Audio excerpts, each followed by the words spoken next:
आप जब यूथ होते हैं तो बड़े फास्ट होते हैं, चाहते हैं कम से कम समय में बहुत कुछ हासिल करना। वक्त के साथ आपको पता चलता है कि आपको धैर्य रखना चाहिए, काम करते रहना चाहिए। जिस दिशा में आप जाना चाहते हो उस दिशा में आप अग्रसर रहे, काम करते रहे और सफलता आती है।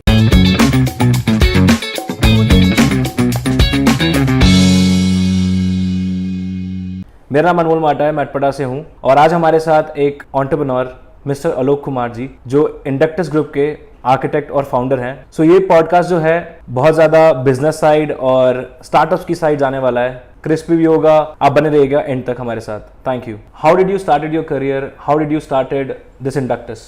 I started my career during the 90s. So 1991 I started. So after my studies I joined Johnson & Johnson, the American healthcare multinational. So there I worked for say around 13 years with Nice. Johnson & Johnson. I joined as a trainee, then rose up to various positions. And obviously this entrepreneurship idea was always in mind.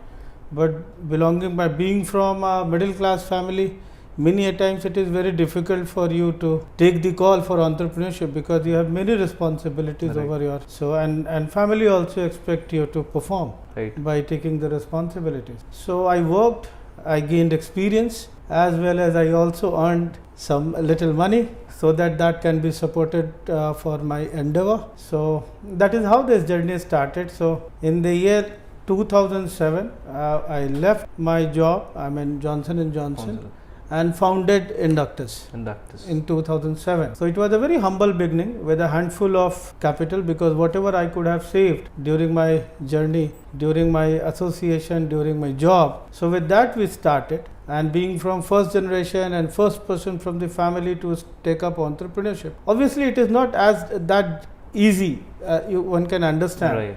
Because everybody has expectation, you have a family to take care of, and entrepreneurship always has some amount of uncertainty. Right. Right. Risks and all. Risk and all. So that uncertainty was always there. So I remember my father asking me, if you fail, what will you do?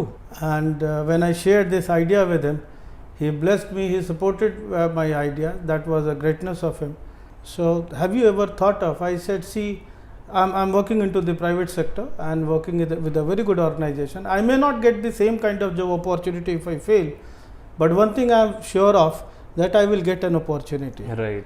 So that's how we supported, and I said, then go ahead. If you are convinced, then I have nothing to say.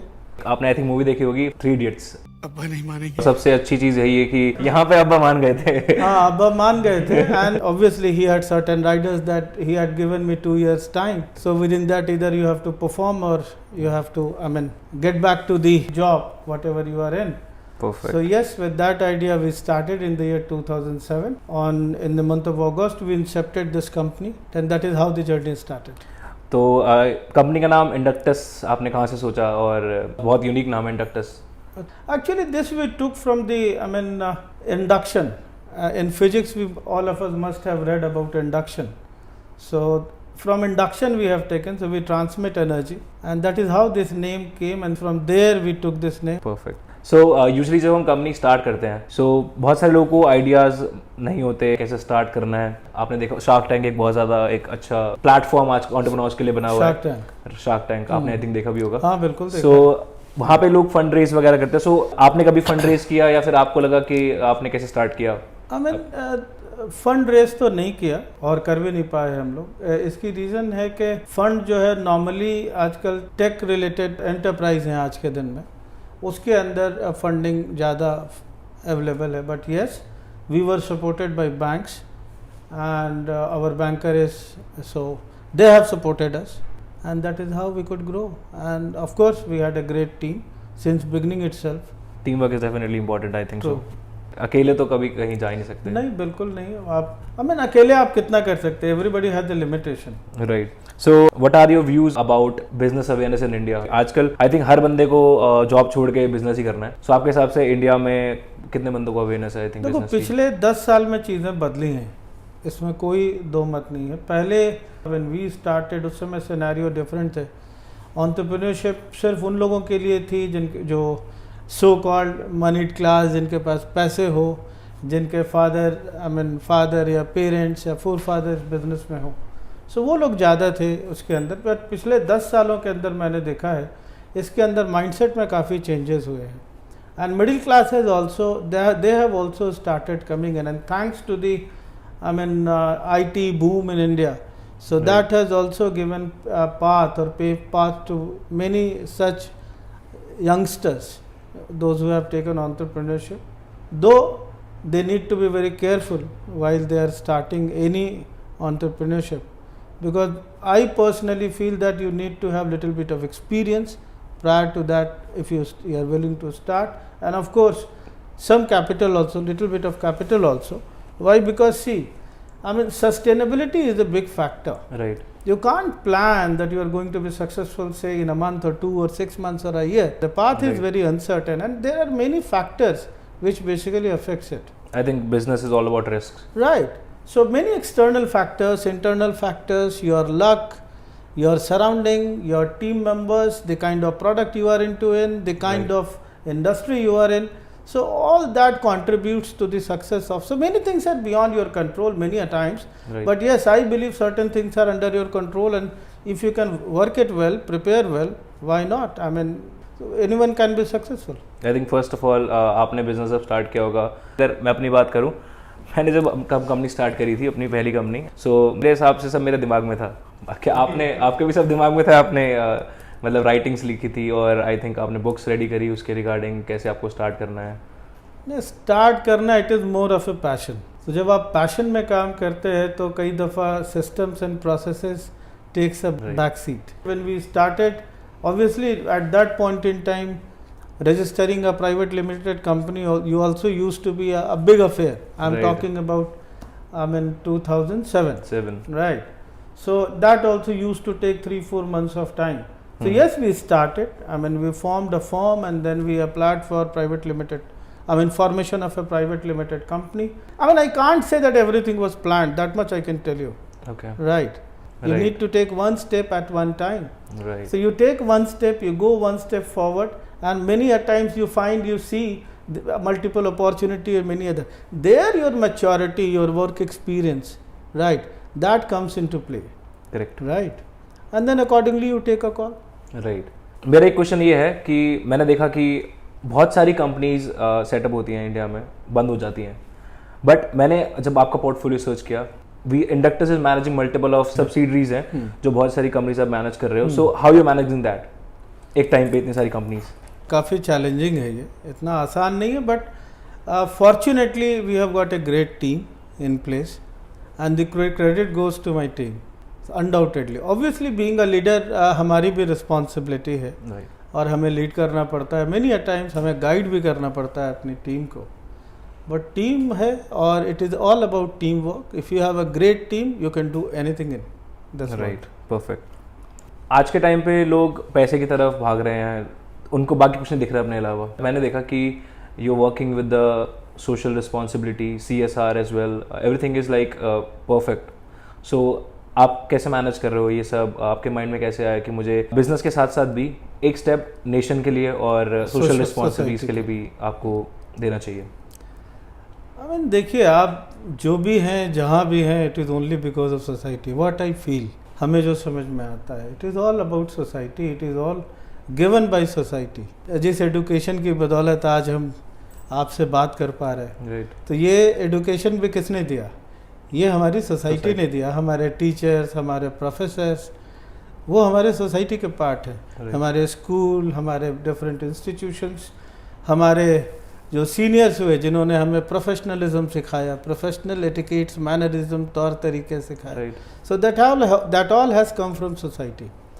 So obviously you owe to the society, Right. and you must pay it back, right? Definitely. So this is what personally I feel, that we owe our success to. That is one of our credo also. Value system. We have a credo value system at Inductors, and wherein we say that we owe our success to society and we must pay them back. So that is Perfect. where it is. When COVID-19 occur, so I know that बहुत सारी companies को issues हुए, बहुत सारे लोगों की job गई. Still at that time also आपने एक मिशन 100 स्टार्ट किया. So what is the story behind that? COVID was, I can tell you, completely unexpected, अनइमेजिन्ड। हम लोग किसी ने कभी नहीं सोचा था कि ऐसे भी एक सिनेरियो क्रिएट होगा, and we were completely unprepared. हम लोग कम्प्लीटली अनप्रिपेयर्ड थे to deal with Covid. So when it came, obviously there were losses, so losses on many counts. I mean, on professional front, personal front, every family I believe must have lost someone or other, right, during the COVID.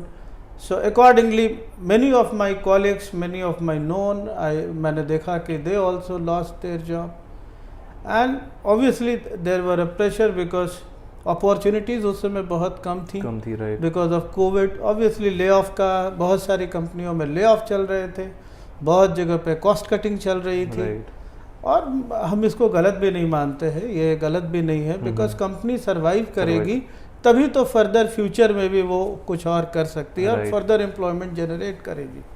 But that was a scenario, वो एक बड़ा unique scenario था।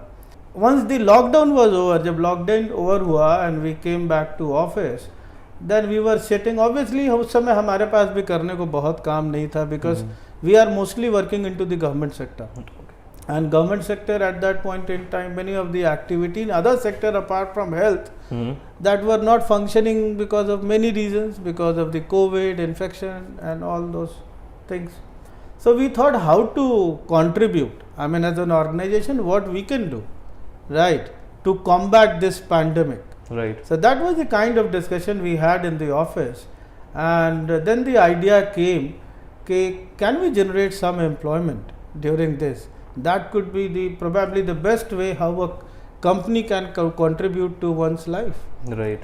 And then how this idea of Mission 100 came. We contacted our client, and we wanted to start some of the project, and that is how this hiring started. Okay. So we took a target of creating 100 employment during the 3 months of time, if I am correct. So next 3 months of time we wanted to create 100 employment, 100 jobs. Lekin eventually when we started, that's how it happens. If you believe in Almighty, you start something good and things start falling in place. Right. And let me tell you, 3 महीने के समय में during the COVID, हम लोगों ने 300, कुछ लोगों को 300 से ज़्यादा 320 और 330 इतने लोगों को हम लोगों ने एम्प्लॉयमेंट उस समय देने में हम समर्थ हुए। 100 से स्टार्ट किया था, 100 की प्लानिंग थी, और 320 इफ आई एम करेक्ट, करीब 320 लोगों को हम लोगों ने एम्प्लॉयमेंट जनरेट किया, and we employed them. So that was one of the greatest achievement if you say as an organisation, and very satisfying. आज भी आप बात करते हैं, सोचते हैं तो उस दौर के बारे में तो बड़ा सुकून मिलता है कि हमारी जो भी कैपेसिटी थी उसके हिसाब से हम लोगों ने थोड़ा बहुत ही एक छोटा सा कंट्रीब्यूशन हम लोग कर पाए। आई थिंक ये छोटा सा तो नहीं है, बट अगर किसी कंपनी के लिए कोविड के टाइम पे सर्वाइव करना मुश्किल था, आपने 300 लोगों को जॉब दी, तो I think it was not that small. That's how it happened, and we must give credit to the Almighty who supported us in leading this endeavor. Perfect. So sir, आपने बताया कि एक अचीवमेंट तो आपने जो unlock किया Covid के time पे, बट आपकी मास्टर अचीवमेंट क्या थी? मतलब एक पॉइंट जो पीक पॉइंट अचीवमेंट थी आपकी कि हाँ this is what I did and मेरा ये मेन टास्क था करना। अगर मास्टर अचीवमेंट भी की बात करें तो सबसे पहले तो एंटरप्रेन्योरशिप टेकअप करना, because I struggled for say around 13 years, right. I mean struggled, I mean to say कि सपना था, दैट वाज अ ड्रीम, एक सपना था कि हम लोग एंटरप्रेन्योरशिप पाथ पे जाएं, कुछ कंट्रीब्यूट कर सकें। तो वो 13 साल का एक फासला था जब हमने जॉब किया, काम करके, बिकॉज पैसे इकट्ठे करने थे, अनुभव लेने थे, तो अनुभव और पैसों के लिए तो काम करना पड़ा, राइट। सो एक वो so that I rate as a master achievement as you have asked, so that was a very satisfying kind of achievement. दूसरा अचीवमेंट था when we started this business, we always wanted to be into the government sector, okay, right. So and for getting into government sector आपके पास बहुत सारे कायदे कानून हैं कि आप अगर गवर्नमेंट के लिए काम करेंगे तो कंपनी इतनी पुरानी होनी चाहिए, मिनिमम 3 साल पुरानी होनी चाहिए, 3 साल के ऑडिटेड बैलेंस शीट होना चाहिए कंपनी के पास, एक साइजेबल टर्नओवर होना चाहिए कंपनी के पास। सो That we achieved, though we could not achieve in 3 years time, and वो भी मैं बता दूं आपको कि it was not that easy to achieve also. At that point in time, I'm talking about 2007. But it took around 5 years time from our inception to 5 साल लगे मुझे, and we entered into government sector. And prior to that, we were working with the UN organization also. Okay. We also contributed into the Pulse Polio program. Nice. Though in a very small way, but yes, we were a part of it. Implementation, we also played a bit into it. So that is how we entered into the government, and that was very satisfying because a dream come true. एक स्वप्न Right. आपका जो पूरा होता है उस तरीके की चीज़ थी, and that is what I say. Nice मैंने देखा है कि आपने मल्टीपल ऑफ अवार्ड्स अचीव करे हैं. हाँ हाँ. सो कौन कौन से कैसे कैसे आपको मिले, किस बेसिस पे? आई मीन अवार्ड तो ज़्यादातर बिजनेस के बेसिस पे मिले, कुछ एंटरप्रेन्योरशिप में कुछ बेहतर करने के लिए मिले. जैसे एक अवार्ड हम लोगों को मिला दैनिक जागरण पब्लिकेशन के तरफ से, dB group. Okay. So they have given us एक अवार्ड. अभी एसोचएम के तरफ से भी एक अवार्ड मिला हम लोगों को, और भी कुछ अवार्ड से. तो राइट. तो गवर्नमेंट की तरफ से कुछ आपको एक ऐसा कोई अवार्ड मिला हो? आई मीन बहुत सारे वर्क ऑर्डर्स मिले, उसी को हम लोग अवार्ड समझते हैं. That's Right. definitely yes. Right. That Right, itself is an award Right. and recognition of our our contribution. Right. Right. Nice. So मेरा नेक्स्ट क्वेश्चन ये होगा कि आपकी लाइफ की सबसे बड़ी टीचिंग क्या थी? आई मीन टीचिंग तो यही है, जब मैं पीछे मुड़ के देखता हूँ तो एक तो धैर्य. आप जब यूथ होते हैं तो बड़े फास्ट होते हैं, बड़े आप चाहते हैं कम से कम समय में बहुत कुछ हासिल करना. वक्त के साथ आपको पता चलता है कि आपको धैर्य रखना चाहिए, काम करते रहना चाहिए. एक किसी भी दिशा में, जिस दिशा में आप जाना चाहते हो उस दिशा में आप अग्रसर रहे, काम करते रहे, और सफलता आती है. नहीं, हाँ देर बिल्कुल. या सवेर सफलता आती है. सो ये एक बहुत बड़ी लर्निंग है मेरे लाइफ की, जो मैंने सीखा है काफ़ी साल काम करके. और हमारे जो यूथ हैं, जो कल के हमारे फ्यूचर जनरेशन है, जो एंटरप्रेन्योर होने जा रहे हैं, जो इस चीज़ को लेके आगे जाने वाले हैं, उनको भी कहेंगे कि धैर्य रखें, और धैर्य से सब कुछ आता है. ठीक है. और यूजुअली लोग वर्क लाइफ बैलेंस नहीं कर पाते. सो आज के टाइम पे आपने वर्क लाइफ बैलेंस कैसे मेंटेन किया हुआ है? देखिए, मेरे हिसाब से if you are taking entrepreneurship, तो वर्क लाइफ बैलेंस की जहाँ तक बात है वो बहुत डिफ़िकल्ट है. अगर कोई कहे कि बड़ा आसान है वर्क लाइफ बैलेंस करना, नहीं, मेरे हिसाब से बिल्कुल आसान नहीं है. It's a difficult path. और अगर आप एंटरप्रेन्योरशिप को अपना हॉबी, पैशन, लाइवलीहुड बनाना चाहते हैं, तो वर्क लाइफ बैलेंस डिस्टर्ब होगा, ये आप समझ के रहें. Because there is no Sunday, there are no Sundays, no Mondays. Every day you are supposed to work. You may get a call at 11 o'clock in the night, 12 o'clock in the night, 6 a.m. in the morning, and you have to attend all your calls. Right. There is no Right. runaway. No runaway. But yes, sometimes if you have a great team, sometimes you can take off maybe a day, 2, 3, and you can go on a holiday trip. Weekends. Right? Weekends. That is how the balance can be achieved. आपका family background, आपके father क्या करते थे, आप कहाँ से थे, आप कहाँ से बिलोंग करते हैं, जी, जी. और उसके बाद आपने क्या चेंज किया, जो पहले था अब क्या है? बॉर्न एंड ब्रॉटअप मेरा बिहार का है. पटना में जन्म हुआ, वहीं पढ़ाई लिखाई हुई, स्कूल कॉलेज पटना से ही किया. एक मिडिल क्लास फैमिली से बिलोंग करते हैं, तो हम लोग 4 भाई बहन हैं, और हमारे फादर जॉब में थे पटना में. So he was also working into private sector. So काफ़ी सारी लिमिटेशंस थी, आप समझ सकते हैं. Right. 4 भाई बहन. एंड और एक बात बड़ा इम्पॉर्टेंट है यहाँ पे बताना, कि मेरे फादर फर्स्ट जनरेशन थे अपने घर में जिन्होंने गांव छोड़ के जो शहर आए थे. उनके पहले जैसे मेरे दादाजी, वो लोग गांव में ही रहे. गांव में ही, जो मेरा गांव है सोनपुर, बिहार में एक जगह है जहाँ का सोनपुर मेला बड़ा फेमस है, वो लोग गांव में रहे. बट मेरे फादर ग्रेजुएशन करने के बाद वो जॉब की तलाश में पटना आए, और उन्होंने जॉब किया, पर नौकरी की पटना के अंदर. फिर हम लोगों का जन्म हुआ, हम लोग वहीं पले बढ़े. सो पापा ने एग्रीकल्चर छोड़ के, और यूजुअली आई थिंक बिहार में एग्रीकल्चर ज़्यादा है. बिल्कुल. एग्रीकल्चर छोड़ के उन्होंने ग्रेजुएशन की उस टाइम. हाँ. और उसके बाद डेफिनेटली मेन प्रेरणा तो आपके पिताजी रहे होंगे पढ़ाई के बिल्कुल. अगर वो, उन्होंने सोचिए, अगर वो उस समय गांव छोड़ के शहर नहीं आए होते, वो भी गांव में रह गए होते और हम लोग फिर गांव में रह गए होते, तो ये जो यात्रा रही है शायद ये यात्रा नहीं होकर के कुछ और यात्रा भी हो सकती थी। तो बिल्कुल सही बात है, हमारे पिताजी बड़े अग्र सोची थे, आगे सोचते थे। तभी मैंने आपको बताया कि जब मैंने एंटरप्रेन्योरशिप की बात की तो उन्होंने कहा कि अगर फेल होगे तो क्या करोगे, ये सोचा है कभी? तो हमने कहा फेल होंगे तो फिर से नौकरी कर लेंगे, राइट, बिकॉज प्राइवेट सेक्टर में ऐसा कोई लिमिटेशन है नहीं। तो उन्होंने कहा बिल्कुल जाओ, बिल्कुल करो। तो अब जो आदमी प्रैग्मेटिक होगा, आगे का सोचेगा, वही इस तरीके का आंसर कर सकता है, राइट। तो यही यात्रा रही है हमारी। ठीक है। So with in this journey कुछ ऐसे फेजेस तो आए होंगे जहाँ आपने बहुत स्ट्रगल किया होगा। आई थिंक आजकल के सब लोग बहुत स्ट्रगल करते हैं, आजकल के युवा बहुत, हर चीज़ में स्ट्रगल है। सो आपने क्या स्ट्रगल किया, आपने क्या चेंज किया उसके बाद? देखिए, बिना संघर्ष के सफलता कभी नहीं मिलती। अगर सफलता चाहिए तो संघर्ष तो करना पड़ेगा, संघर्ष के रास्ते ही आप सफलता की तरफ बढ़ सकते हैं। अब रही बात संघर्ष की, तो संघर्ष तो हर कदम पे था। शुरुआती दिनों में भी संघर्ष था, आज भी संघर्ष है और शायद आने वाले वक्त में भी संघर्ष होगा। संघर्ष से तो पीछा नहीं छूटना है। क्यों नहीं छूटना है कि अगर आप जीवन में तरक्की करना चाहते हैं, कुछ हासिल करना चाहते हैं, कुछ करना चाहते हैं लाइफ में, तो संघर्ष के सिवा और कोई रास्ता नहीं है जिसके थ्रू ये किया जा सके। सो जैसे एक दो एग्जाम्पल मैं दूंगा। सबसे पहला संघर्ष ये हुआ कि हम लोगों ने कंपनी खोली। मैंने आपको बताया कि 3-4 महीने लगते थे उन दिनों प्राइवेट लिमिटेड कंपनी बनने में।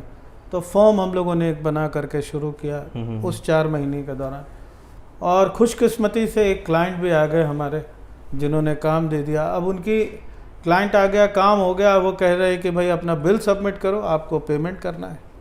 और हमारे पास बैंक अकाउंट होता नहीं था, समझ भी नहीं थी इतनी, तो बैंक अकाउंट नहीं था। फिर हम गए एक बैंक में, तो उनसे मैंने कहा कि भाई मेरी ऐसे ऐसे फॉर्म है, और वो एक्चुअली बैंक हमारे नेक्स्ट डोर ही था, हमारे ऑफिस के पास में ही था। मैंने बताया तो उन्होंने कहा कि आपके पास कोई इंट्रोड्यूसर है, कोई गारंटर है? आई मीन एक आदमी उन दिनों चाहिए होता करंट अकाउंट के लिए, इंट्रोड्यूस करने के लिए। तो भाई अब आप, हमारे फैमिली में दूर दूर तक किसी ने कभी कोई व्यापार तो किया नहीं था, बिजनेस तो किया नहीं था, तो क्या करें, कोई था नहीं। फिर मैं बड़ा परेशान, उनके पास 1-2 दफ़ा और गया। उन्होंने कहा कि नहीं, आप बिना उसके तो हम अकाउंट नहीं खोल सकते। उन दिनों के ऐसे नियम थे कि आप करंट अकाउंट खोलने के लिए आपको कोई चाहिए होता तो जो आपको बैंक को इंट्रोड्यूस करे। सो फिर फॉर्चुनेटली हमारे एक फ्रेंड थे जो साथ में स्कूल में पढ़ते थे।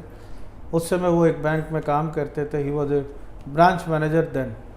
सो मैंने यूं ही उनको कॉल किया कि यार बड़ा परेशानी हो रही है, मेरा पेमेंट आना है और हमारे पास बैंक अकाउंट ही नहीं है। उन्होंने मुझे बड़ा मदद किया, वो हमारे मित्र, उन्होंने कहा आप लेटर हेड और वगैरह वगैरह 2-3 चीज़ें बताई, आप ले करके आओ। फिर हम गए और बैंक अकाउंट खोला। तो that is how it started. So वो भी एक स्ट्रगल था उस दौरान, बिकॉज आप जब फर्स्ट जनरेशन आते हैं तो आपको बहुत सारी चीज़ें पता नहीं होती, एक्सपीरियंस से आती हैं जो, राइट। और उसके बाद जो कभी बड़े बुजुर्ग हमारे कहते हैं कि आप ठोकर खा के ही सीखते हो। सो कई सारी ठोकरें खाई। फिर उसके बाद कंपनी के अंदर भी ऐसा नहीं था कि हमेशा चीज़ें एक जैसी रहीं, चीज़ें कई दफ़ा बनती गईं, कई दफ़ा बिगड़ती गईं, और बिगड़ते हुए दौर में, बिगड़ते हुए वक्त में आपको सबसे ज़्यादा संयम और सबसे ज़्यादा आपको मेहनत करना पड़ता है। तो कई दफ़ा कई इंसिडेंट्स हुए। दूसरा सबसे बड़ा इंसिडेंट मुझे हाल फिलहाल का याद आता है, वो है कोविड ने कहीं ना कहीं हम लोगों को अंदर से कमज़ोर कर दिया था, और कोविड से उबरना was not that easy. Right, it was a difficult task, but yes, ईश्वर की कृपा से हम लोगों ने कोविड से भी मुकाबला किया, कोविड के बाद भी मुकाबला किया, और धीरे धीरे हम लोग फिर अग्रसर हैं प्रगति के पथ पर। नाइस।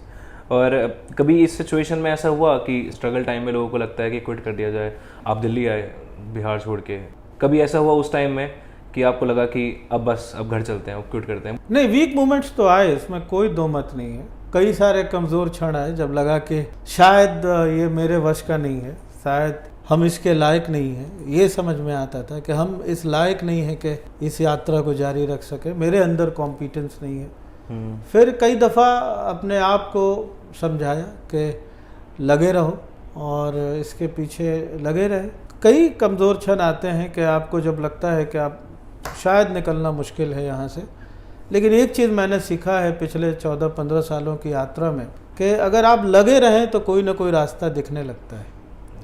आइडिया इज़ टू लगे रहो, राइट। आपको लगे रहना चाहिए। जब आप लगे रहेंगे, किसी चीज़ को शिद्दत से चाहेंगे और उसके पीछे लगे रहेंगे, तो ईश्वर भी कोई ना कोई रास्ता आपको देते हैं या कोई ना कोई रास्ता आपको दिखने भी लगता है।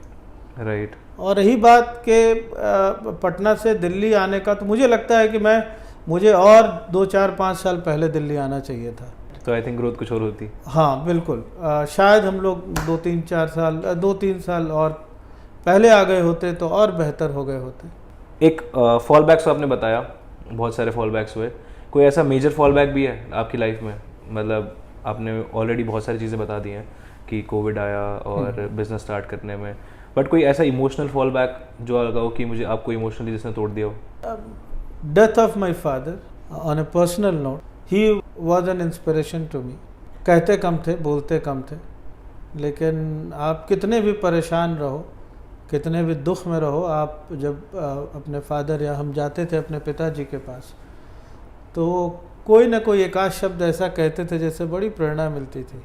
जैसे एक दफ़ा जब कोविड के स्ट्रगल में हम काफ़ी परेशान थे, जूझ रहे थे, तो उन्होंने कहा कि देखो, जिस रास्ते पे चले हो इतना आसान नहीं है, और इस तरह की परेशानियां सबके जीवन में आती हैं, और अगर इसी परेशानी को तुम निकल सकते हो तभी तुम बेहतर कर पाओगे। इसलिए तुमको इस परेशानी से जूझना चाहिए और पेशेंस रखना चाहिए और तुम निकल जाओगे। तो ये जो शब्द थे कि तुम जूझना चाहिए और तुम निकल जाओगे, ये बहुत प्रेरणा दिया मुझे उस दौरान, और मुझे दोबारा से दुगने जोश, दुगने एनर्जी के साथ काम करने का फिर से कहते हैं ना, एक प्रेरणा मिली, एक इंस्पिरेशन मिला। मैंने भी ऑफिस में आते वक्त देखा कि आपने नीम करौली बाबा की एक पिक ऑफिस में लगाई हुई है। सो आप वहाँ से कैसे कनेक्ट हुए? ऑन ए स्पिरिचुअल नोट आप कनेक्ट होते नहीं हैं। ऐसी चीज़ें, परिस्थितियाँ ऐसी बनती हैं कि खुद ब खुद वो आपको अपने पास बुलाते हैं और आप जुड़ जाते हैं। कई चीज़ों को आप शब्द नहीं दे सकते। सो मेरी जो भावनाएं हैं, खास करके गुरु महाराज को लेकर के, नीम करौली बाबा जी को लेकर के, बस उनकी कृपा है और आस्था ऐसी है कि उन्हीं से दिन की शुरुआत होती है, उन्हीं से शाम होता है।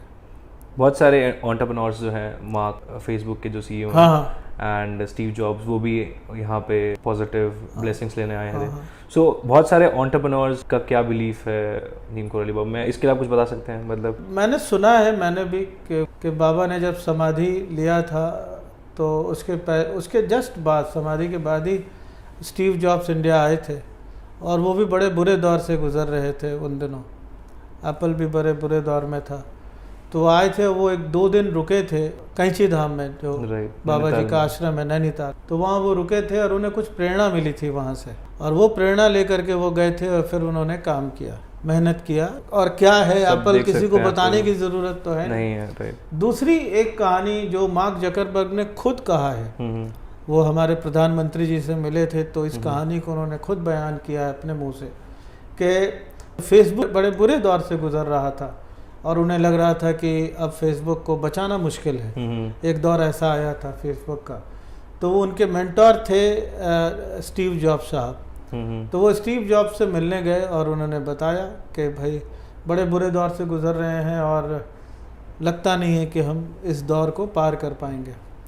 तो स्टीव जॉब्स ने उनसे कहा कि आप, एक आश्रम है इंडिया में और पहाड़ों के ऊपर उत्तराखंड में, आप वहाँ जाओ और जा करके आप उस आश्रम में वक्त बिताओ।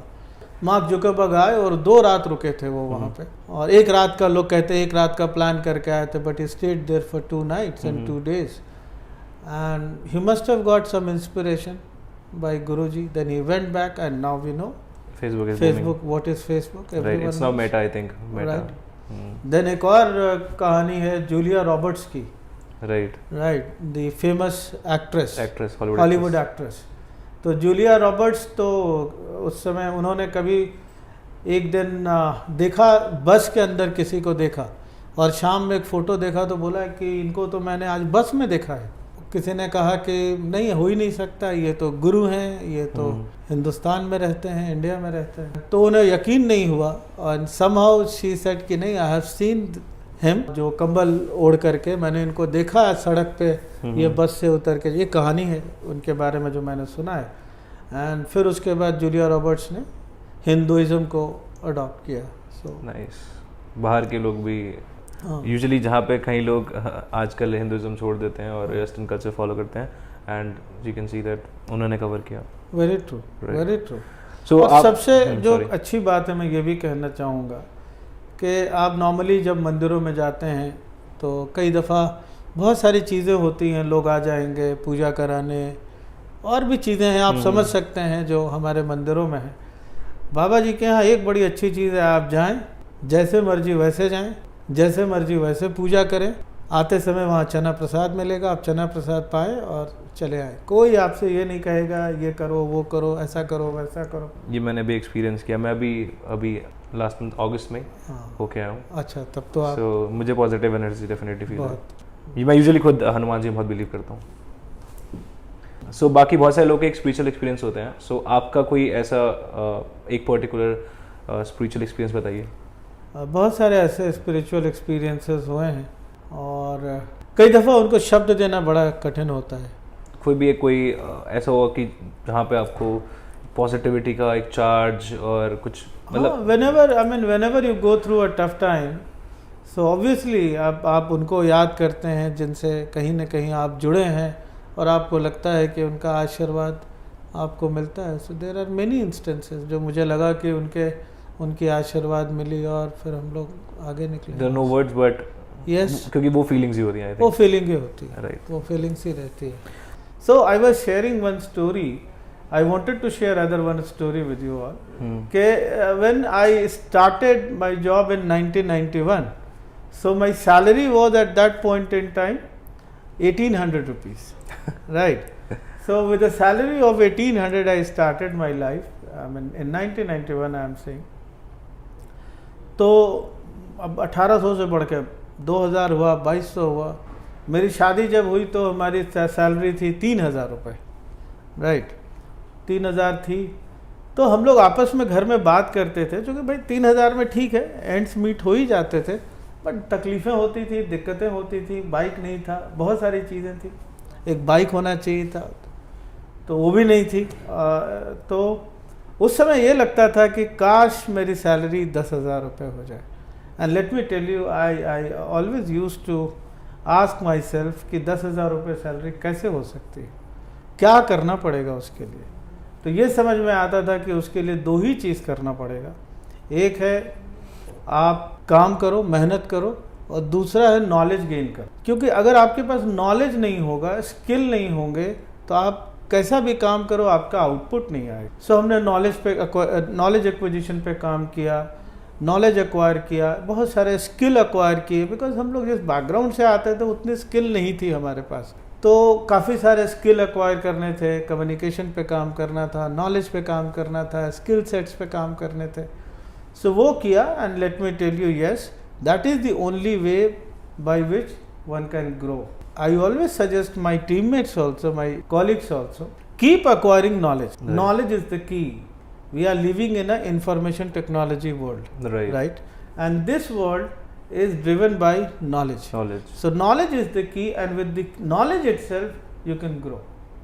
कुछ अपने कॉलेज के बारे में बताइए कि कॉलेज में आप कैसे थे। अभी तो आप एंटरप्रेन्योर डेफिनेटली हैं, कॉलेज में कैसे आप टाइप का बिहेवियर था आपका? जो कॉलेज का एक नॉर्मल यूथ होता है वही नॉर्मल यूथ थे। पढ़ाई में थोड़ा कम, बाकी चीज़ों में थोड़ा ज़्यादा, खेल कूद और बाकी की जो भी एक्टिविटीज़ होती हैं कॉलेज के दिनों में।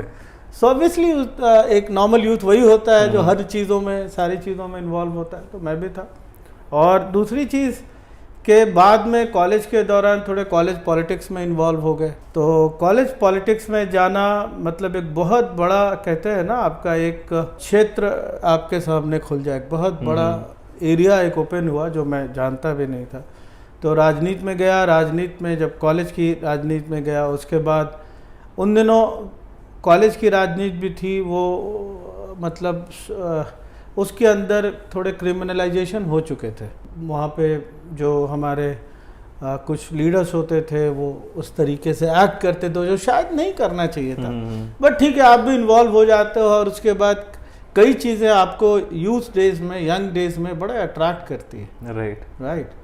सो उस रास्ते भी चल दिया था कुछ दूर तक, लेकिन कुछ दूर चलने के बाद महसूस हुआ कि वो रास्ता शायद मेरे लिए सही नहीं है, बिकॉज मेरे ऊपर जिम्मेवारियाँ हैं और भी कुछ करना है लाइफ में। सो वहाँ पे एक यू टर्न हुआ, और यू टर्न होने के बाद सबसे बड़ा कारण था कि मुझे नौकरी करनी थी, और नौकरी करनी थी और ऊपर वाले के कृपा से नौकरी मिल भी गई तुरंत। फिर नौकरी में चले गए और वहाँ से एक यू टर्न आया, फिर ये रास्ता चालू हुआ। तो एक स्टोरी बताओ, मतलब जो आपने और आपके मेट्स ने कॉलेज में क्रैक की। कई झगड़ों में शामिल रहे, कई लड़ाइयों में, झगड़ा तो नहीं कहेंगे उसको, वो लड़ाइयाँ होती थी। राइट। और वो लड़ाइयाँ होती थी, उसके अंदर कई तरह के, हर तरीके के लोग इन्वॉल्व रहते थे और आप भी इन्वॉल्व होते थे। राइट। सो काफ़ी लड़ाइयाँ हुई, और मैंने कहा उसके अलावा एक नॉर्मल जो यूथ का बिहेवियर होता है वो सारा कुछ था। सो बाकी कुछ रिलेशनशिप वगैरह लाइफ कॉलेज टाइम में वो कुछ था ऐसा कुछ, या फिर आप हमारी तरह अभी मतलब जैसे भी है? मैंने आपको कहा कि एक नॉर्मल यूथ, तो नॉर्मल यूथ वो भी चीज़ें आती हैं, रिलेशनशिप या जो भी है। सो कई कहानियाँ अब ऐसी हैं जो बहुत पुरानी हो चुकी हैं, उसको आज हम लोग यहाँ पे विराम दे दें तो बेहतर होगा। ठीक है। सो बिजनेस करने के कुछ की लेसन्स बताइए सर। की लेसन्स तो सबसे जो पहली और सबसे इम्पॉर्टेंट चीज़ है वो है कंसिस्टेंसी। आपने अगर कोई लक्ष्य तय किया है तो उसको, उसके पीछे लगे रहे। उतार चढ़ाव आएंगे जीवन में, बट उस उतार चढ़ाव से आपके लक्ष्य जो है उससे आपको रास्ता नहीं भटकना चाहिए, पहली चीज़। दूसरी बात कि जिस तरीके से दुनिया बदल रही है, हमें कहना चाहिए, बताना चाहिए, आई मस्ट टेल यू कि one can divide the whole world and the functioning into two parts, pre-COVID and post-COVID. So pre-COVID दुनिया अलग थी, post-COVID दुनिया अलग है। शायद हम लोग अभी कोविड 2 साल पहले, 3 साल पहले, 2 साल पहले निकले हैं, तो अभी हम लोग उस तरीके से उसको देख नहीं पा रहे। लेकिन आप 8 साल 10 साल के बाद जब इसका आप एक तरीके से इंट्रोस्पेक्शन होगा, जब इसके ऊपर आप चीज़ों को देखेंगे तो आप महसूस करेंगे प्री कोविड और पोस्ट कोविड वर्ल्ड में काफ़ी बदलाव आ गया है। अब तो ये बड़ा ज़रूरी है कि जो भी लक्ष्य आपने लिया बिजनेस के अंदर या जो भी आप कर रहे हैं, उसके अंदर समय समय पे बदलाव होते रहना चाहिए। राइट। जिसको हम लोग इंग्लिश में कहते हैं कोर्स करेक्शन। 15 साल पहले जो चीज़ें रेलिवेंट थी व्हेन वी स्टार्टेड, आज बिल्कुल वो रेलिवेंट नहीं। राइट। सब चेंज हो गया है, सारी चीज़ें चेंज हो गई। रादर 3 साल पहले जो चीज़ें रेलिवेंट थी आज भी वो रेलिवेंट नहीं, चाहे उसके अंदर बहुत सारे कोर्स करेक्शन हो गए। So that is also very important. So आपको सबसे पहले तो अपॉर्चुनिटीज़ को आप पढ़ाई करें। हम हमेशा कहते हैं कि आज के दिन में या कभी भी it is very important to remain updated. So keep reading. Right. आज की दुनिया में तो ऐसे भी गूगल है आपके पास, या बहुत सारे ऐसे प्लेटफॉर्म हैं जहाँ पे आप पढ़ाई कर सकते हैं। So keep updating yourself. दुनिया में कहाँ पे किस तरीके के बदलाव हो रहे हैं, टेक्नोलॉजी के क्षेत्र में क्या बदलाव हो रहा है, डिफेंस के क्षेत्र में क्या बदलाव हो रहा है, या बाकी क्षेत्रों में क्या बदलाव, उससे क्या होगा कि आपको एक पर्सपेक्टिव डेवलप करने में मदद मिलेगी। राइट। सो आप एक पर्सपेक्टिव डेवलप कर सकते हैं, and also that will help you in course correction. So this is what I feel. I mean it is not a rocket science, let me also tell you. ऐसा कुछ नहीं है कि आप बड़ा कुछ अलग करते हैं, बड़ा कुछ डिफरेंट करते हैं, ऐसा कुछ नहीं। एक ही फिलॉसफी है, वो है कुछ भी हो, कम व्हाट में, लगे रहो। ठीक है। आपको अपने आप को परसिस्टेंट, कंसिस्टेंट बने रहना पड़ेगा। If that we can, you one can do, I mean this is anyone can move this path. इस बीच में कुछ डिस्ट्रैक्शंस होते हैं, मतलब आप कुछ काम कर रहे हो, अपने वर्क लाइफ बैलेंस हो गया, मतलब उसके अलावा भी कुछ डिस्ट्रैक्शंस आते हैं लाइफ में। सो उन डिस्ट्रैक्शंस से कैसे बचें अपने गोल को अचीव करने में? आई मीन डिस्ट्रैक्शंस आते हैं। आज के दिन में सोशल मीडिया आने के बाद काफ़ी सारे डिस्ट्रैक्शंस हैं, चूँकि हम उस एरा से हैं जहाँ सोशल मीडिया नहीं था। रादर उस समय तो इंफॉर्मेशन टेक्नोलॉजी भी बड़े नेसेंट स्टेज पे था when we started our professional career. So distractions होते हैं, और the best thing is that if you really want to stay away from distraction is realign your purpose, Right. keep realigning your purpose of life or whatever you are doing, right? Right. Still distractions will happen. You should know how to deal with it, because यहाँ हर कदम पे distraction है. आप बाहर निकलो, आपको भी पता है, you are Right. also a youth, so you know the kind of distraction आज के दिन में है. लोग बट parties ऐसा कर नहीं रहे किसी हैं। distraction से निकल के बहुत सारे लोग बहुत अच्छा भी कर रहे हैं, Right. right? Hmm. So it's all about you, right? Perfect. How strong you are mentally, psychologically to deal with such kind of distraction and keep focus On your goal. on your goal. Perfect. और मैंने सुना है कि अभी अक्टूबर में आप एक book भी पब्लिश कर रहे हैं, हाँ। अपनी जो आपने अपनी स्टोरी आई थिंक जैसे भी है, तो उस बुक के बारे में कुछ बताइए, और आपके माइंड में कैसा है कि मैं एक बुक लिखता हूँ, और क्या इंस्पिरेशन है इस बुक की? देखिए, अभी जैसा मैंने आपको अभी पिछले सवाल के जवाब में मैंने कहा था आपसे कि आपको पढ़ते रहना चाहिए. पढ़ते रहेंगे, दुनिया के बारे में जानकारी लेते रहिए, दुनिया में क्या हो रहा है, कैसे बदलाव हो रहे हैं, किस दिशा में चीज़ें बदल रही हैं या बढ़ रही हैं. तो इसी दौरान, इसी रिसर्च के दौरान हम लोगों ने महसूस किया कि हिंदुस्तान, इंडिया जो है वो एक इमर्जिंग मार्केट है into the field of legal services, right? So it is an emerging market. And why it is an emerging market? That is very important to know. Because आज के दिन में किसी भी मार्केट को ग्रो करने के लिए 2-3 चीज़ें बड़े इंपॉर्टेंट हैं उसके अंदर. एक तो आपके पास वैसा इंफ्रास्ट्रक्चर होना चाहिए, Right. दूसरा उस तरीके के, उस क्वालिटी के रिसोर्सेज होने चाहिए Right. जो इस इंफ्रास्ट्रक्चर को चलाए. अब हम आपसे चाहेंगे कि आप जो इंफॉर्मेशन टेक्नोलॉजी क्रांति जो हुई थी हिंदुस्तान के अंदर, जो रिवॉल्यूशन हुआ था 1980s 1990s के दौरान, आप सोचें कि किस तरीके से हिंदुस्तान आज के दिन में पूरे विश्व में, दुनिया पे अगर आप देखें तो इंफॉर्मेशन टेक्नोलॉजी में काफ़ी आगे है. Right. आप विदेशों में जाएंगे तो लोग हिंदुस्तान को या तो ताजमहल देखते हैं हिंदुस्तान के अंदर, या वो इंफॉर्मेशन टेक्नोलॉजी देखते हैं. जैसे अभी चंद्रयान 3 ले लीजिए, अभी चंद्रयान 3 भी ले लीजिए. सो इंफॉर्मेशन टेक्नोलॉजी ने, आईटी ने हिंदुस्तान को एक जगह दी है पूरे विश्व के पटल पे. उसी तरीके से आप अगर देखें लीगल सर्विसेज को, सो लीगल सर्विसेज के अंदर हमारे पास इंफ्रास्ट्रक्चर है, हमारे पास टेक्नोलॉजी है, हमारे पास क्वालिटी रिसोर्सेज है, राइट? पिछले 10 साल के दौरान अगर आप देखेंगे तो हिंदुस्तान के अंदर बहुत सारे क्वालिटी लॉ स्कूल्स खुले हैं, जो बड़े अच्छे लॉ स्कूल हैं, जो ग्लोबल स्टैंडर्ड के लॉ स्कूल हैं. Right. आज के जो हमारे लॉ ग्रेजुएट्स या LLM करके जो हमारे मास्टर डिग्री होल्डर जो लॉ से जो पास कर रहे हैं बच्चे, आप उनकी क्वालिटी और उनके डेप्थ को देखेंगे तो आप आश्चर्य करेंगे. So India is an emerging market, because अभी क्या है कि दुनिया के अंदर globally cost of legal services is very high. Globally if you look at USA, UK, Australia, Europe, all these countries, cost of legal services are very very high. और with the advent of technologies like artificial intelligence, blockchain, cloud computing, and so many other things, now what is happening, now customer also has an access to the technology. I mean, he can also do, I mean, if suppose if really you want to write a agreement, prepare an agreement or something like that, you can do it with the help of artificial intelligence. Right, you give a command to artificial in any of the AI platform and they will write it for you. Right. With some common knowledge, you can edit it and you can rewrite and you can use it for your own good. Right. So what is happening? So now this is going to create cost pressure for the global law firms.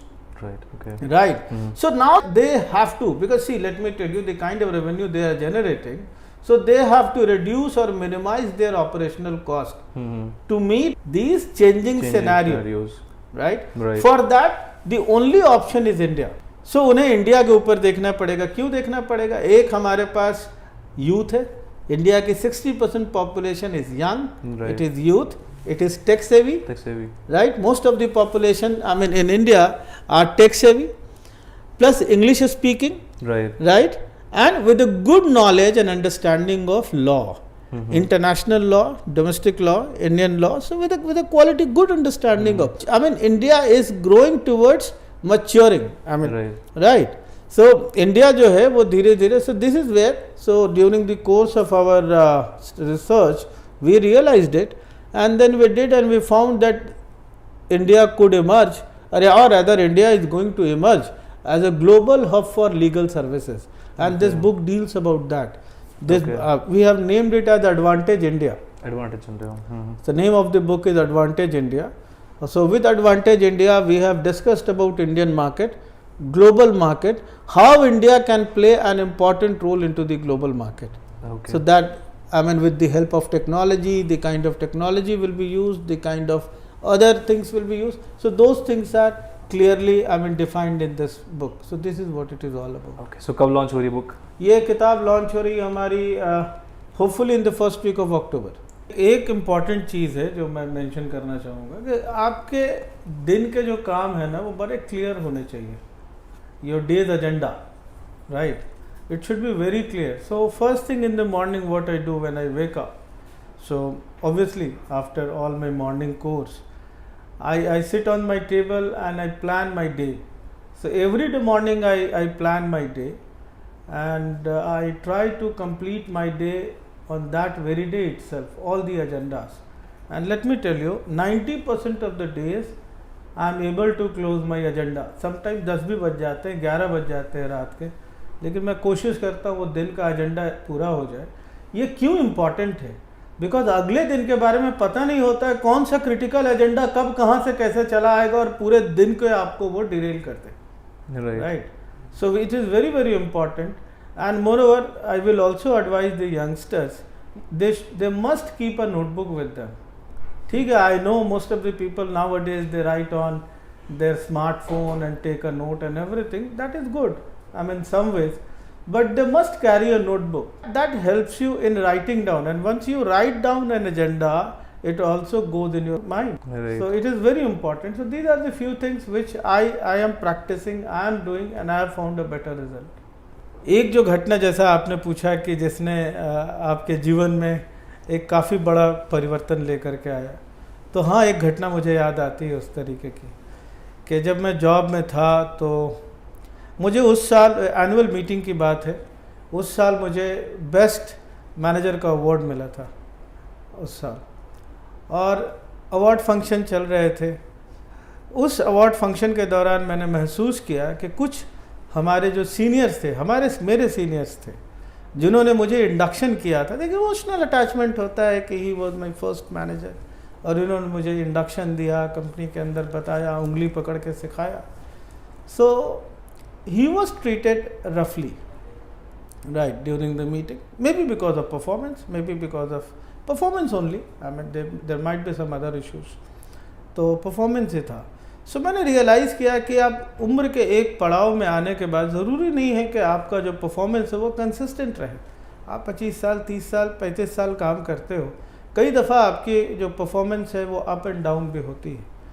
तो up में तो सभी आपके साथ रहते हैं, जब आप बेहतर करते हो पूरी दुनिया आपके साथ होती है, और जब आप थोड़े कमज़ोर पड़ जाते हो या कई दफ़ा कुछ कारणवश आपकी परफॉर्मेंस शायद लोगों के अनुरूप नहीं होती है, तो the kind of behaviour I have seen which was given to him, that gentleman, I did not like that, और वो मुझे कहीं ना कहीं अंदर से बड़ा मतलब परेशान किया कि आज मैं यंग हूँ, आज मेरी उम्र आप कह सकते हो अराउंड 32 के आसपास है, और ऑब्वियसली मेरा भी एक उम्र होगा, एक ऐसा वक्त आएगा जो शायद हम भी इसको मेंटेन ना कर पाएँ इन चीज़ों को, या कर सके, तो then I will also be treated like this, and that is what I did not like, and that was the turning point. I still remember, and I called my wife. उन दिनों मोबाइल फ़ोन नहीं होते थे,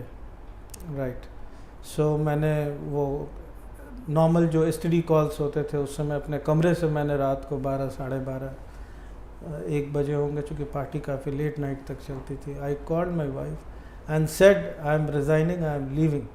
तो she asked कि ऐसा, मतलब obviously आप अवार्ड लेने गए हो, एंड एवरीवन न्यू कि you are a performer, you have performed well, so what happened all of a sudden you are saying that I am leaving? I said बाकी बातें बाद में करेंगे, but अब हम नहीं कर पाएंगे, and that was the decision. I came back, and I remember after few days I resigned. I roam around on the street for 6 months. 6 महीने मेरे पास ऑब्वियसली एक आइडिया था एंटरप्रेन्योरशिप करेंगे, बट ये प्लान नहीं था कि अभी तुरंत शुरू करेंगे। तो कोई कॉन्सेप्ट भी नहीं था उन दिनों, कुछ खास आइडियाज़ भी नहीं थे, वो इंफॉर्मेशन टेक्नोलॉजी का ज़माना भी नहीं था, इतने इंफॉर्मेशन इतने नॉलेज अबंडेंस में अवेलेबल भी नहीं होते थे। So I remember I roamed around on the street for 6 months. I gathered information, I gathered data, what to do. I interacted with some of my seniors, colleagues, and then we decided to enter into services sector. And the primary reason of entering into the service sector was that there were 3 sectors at that point in time. Either you go to manufacturing, या तो आप manufacturing करें, या आप trading करें, या आप services sector में जाएं। सो आप जब मैन्युफैक्चरिंग, ट्रेडिंग, सर्विसेज को जब एनालाइज करते हैं तो एक सबसे इम्पॉर्टेंट चीज़ है कि मैन्युफैक्चरिंग और ट्रेडिंग जो है वो कैश इंटेंसिव काम है, राइट। आप किसी भी मैन्युफैक्चरिंग सेटअप को लगाने के लिए आपको काफ़ी कैश उसके अंदर इन्वेस्ट करने पड़ते हैं। ट्रेडिंग में भी यही बात है, बिना कैश का you can't do trading, and obviously we were short of cash. Thankfully we decided that we will go for services sector, and we entered into services sector after 6 months of research and everything, and that is how we started. So that was a major turning point, जो कि शायद वो 2 साल delay भी हो सकता था शुरुआत होने में, लेकिन उस समय इमीडिएटली शुरू हो गया। एक पैरा है कि हर सक्सेसफुल आदमी पीछे एक औरत का हाथ होता है। सो आपकी वाइफ ने क्या रोल प्ले किया आपकी जर्नी में? नहीं, वो तो she being a life partner, she always play a very important role, because life कभी भी एक जैसी रहती नहीं है। There are many ups and downs, and particularly if you are an entrepreneur, तो यहाँ तो बिल्कुल ज़िंदगी कभी एक जैसी नहीं रहती है। 2 चीज़ें हैं, एक तो ज़िंदगी में बड़े उतार चढ़ाव, दूसरे आपके परिवार, आपके बच्चे। सो आप अपने परिवार और बच्चों को बिल्कुल समय नहीं दे पाते हैं, बिकॉज आपके पास एक सबसे इम्पॉर्टेंट बच्चा होता है जो कि आपका बिजनेस होता है, जो कि आपकी एंटरप्राइज होती है। सो आपको सबसे ज़्यादा समय उसको देना पड़ता है, और उसमें अगर कोई सफ़र करता है तो वो आपकी फैमिली और बच्चे, राइट। सो अगर आप मेरे से पूछेंगे तो मेरे बच्चे कैसे बड़े हो गए ये मुझे नहीं पता चला, और इसमें क्रेडिट मैं देता हूँ मेरी वाइफ का और मेरे माता पिताजी का, क्योंकि मेरे पिताजी रिटायर्ड थे उस समय। सो मेरे बच्चों का जो भी मेडिकल अटेंशन होता था वो मेरे पिताजी देते थे, घरेलू दवाइयाँ, घरेलू उपचार मेरी माताजी करती थी, और मेरी वाइफ मेरे बच्चों और मेरे माता पिताजी का केयर करती थी। और एक चीज़ उन्होंने किया कि मुझे बिल्कुल छोड़ दिया घर के जिम्मेदारियों से, मैं बिल्कुल दूर था, मैं घर में इसके सिवा कि बस आप जो फाइनेंशियल रिस्पॉन्सिबिलिटी है वो उठाने के सिवा और कोई जिम्मेदारियाँ, सो इससे ज़्यादा और अब तो आई थिंक आपके पास थोड़ा टाइम होता होगा घर में देने के लिए। शायद अभी भी नहीं उतना समय होता है। आप जैसे जैसे ग्रो करते हैं अपने जीवन में, समय अगर आप रियली सीरियस हैं और शिद्दत से लगे हैं किसी काम के पीछे, तो कुछ ना कुछ तो आपको सैक्रिफाइस करना पड़ता है। सो 2 चीज़ें सैक्रिफाइस होती हैं, एक सबसे पहला तो आपका हेल्थ, दूसरा आपकी फैमिली, राइट। आपको जीवन में अगर आगे बढ़ने की तमन्ना है, चाहत है, तो कहीं ना कहीं बिकॉज बहुत सारी चीज़ें हैं आप इग्नोर करते हैं, टाइम, रेस्ट, भाग दौड़, stress, right. So that actually impacts your health, right. और दूसरी चीज़ है ऑफ कोर्स फैमिली। तो ये 2 चीज़ें हैं जो आप कहीं ना कहीं जिसको आप समझते हैं कि ये 2 सैक्रिफाइस है। जब आपने वो डिसीज़न लिया कि मैं जॉब छोड़ रहा हूँ और इसके बाद मुझे काम नहीं करना, 6 महीने आपने बताया कि आपने काम ही नहीं किया, आपने सिर्फ डिस्कवर किया और एक्सपीरियंस गेन किया। आज के टाइम पे देखा जाए, अगर आप कोई अपनी वाइफ को ये बोले ना कि मैं जॉब छोड़ रहा हूँ, मैं 6 महीने काम नहीं करूँगा, तो आई थिंक वाइफ छोड़ जाएगी। तो आप उस टाइम आप किसी को कैसे वो करते हो कि अभी के टाइम के हिसाब से और आज के पुराने टाइम के हिसाब से, कुछ आप बताइए आपके हिसाब से। नहीं, अगर आपको आपके फैमिली मेम्बर्स, आपके वाइफ का सपोर्ट ना मिले, एंड ऑफ कोर्स बच्चों का भी, तो बड़ा मुश्किल है इस सफ़र को जारी रखना। तो she has always been supportive, she was supportive, and she has always been supportive. So probably that is why today I am sitting in front of you and having a word. So हम एक rapid fire round खेलेंगे जिसमें मैं आपसे questions पूछूंगा, आपको जल्दी जल्दी आंसर देना है। That's it. So what are your hobbies? I mean reading and gardening. What are your favorite Whenever I pastimes? find time, so I go for either gardening or reading. So these are my hobbies. Okay, what your favorite pastime? I mean, favorite pastime is sometimes watching cricket, Okay. television, आपके कोई role model? role model in business. किसी में बता सकते हैं आप? Acha. Azim Premji, I like his life, the way he has transformed the organization, and not only organization, but the way he has also contributed for the country. Hmm, Right. So Okay, कोई Azim Premji from Wipro is my role model. perfect. कोई favorite car आपकी? Favorite car, Mercedes, you can say. What are your fantasies? I mean, fantasies are roaming around the globe and spending time on the beaches. Perfect. So कोई ऐसे business tycoon जिसके साथ आप coffee भी जाना चाहते हो, कोई नेशनल कोई international?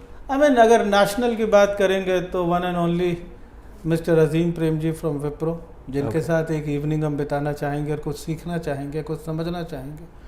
Because the way he has contributed for also for the country, that is unimaginable, Right. unprecedented I can tell you. So and in terms of international, of course, Mr. Jack Ma. Nice. और सबसे सुकून देने वाली जगह? I mean, jungle safari. Nice. कोई international trip last आपकी? International trip I visited recently. I visited Dubai and Singapore.